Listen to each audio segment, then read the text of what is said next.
Di video ini saya akan menjelaskan hal-hal yang terkait dengan ekonometrika. Ekonometrika adalah ilmu yang membahas masalah pengukuran hubungan ekonomi.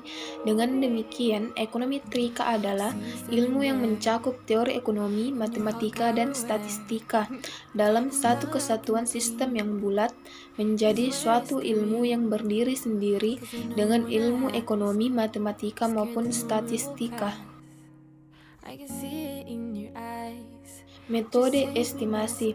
Untuk mendapat nilai koefisien dalam ekonometrika biasanya menggunakan beberapa metode seperti metode dengan menggunakan model ekonometrika, yaitu yang pertama, model persamaan tunggal atau single equation model. Yang kedua, model dengan lebih dari satu persamaan. Dan yang ketiga, model persamaan simultan. Dalam menggunakan model ini ada beberapa tahapan yang digunakan, yaitu yang pertama, spesifikasi model, yang kedua, estimasi parameter model, yang ketiga, evaluasi hasil estimasi, dan yang terakhir adalah evaluasi daya peramalan.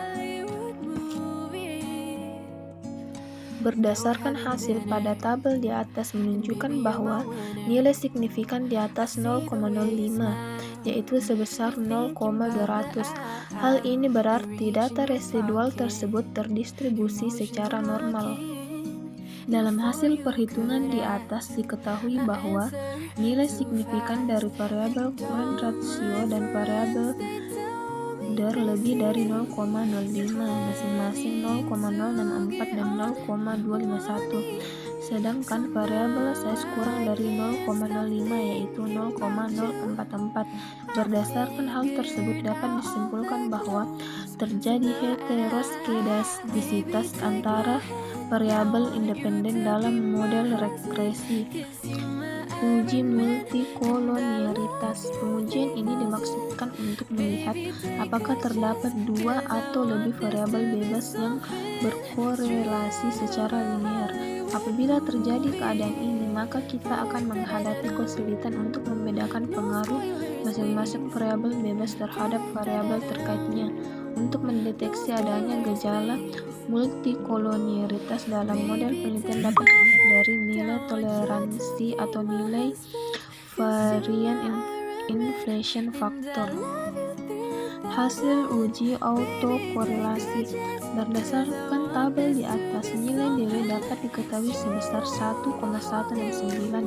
Nilai ini akan dibandingkan dengan nilai tabel signifikansi 5% dengan jumlah sampel 60 dan jumlah variabel independen 3.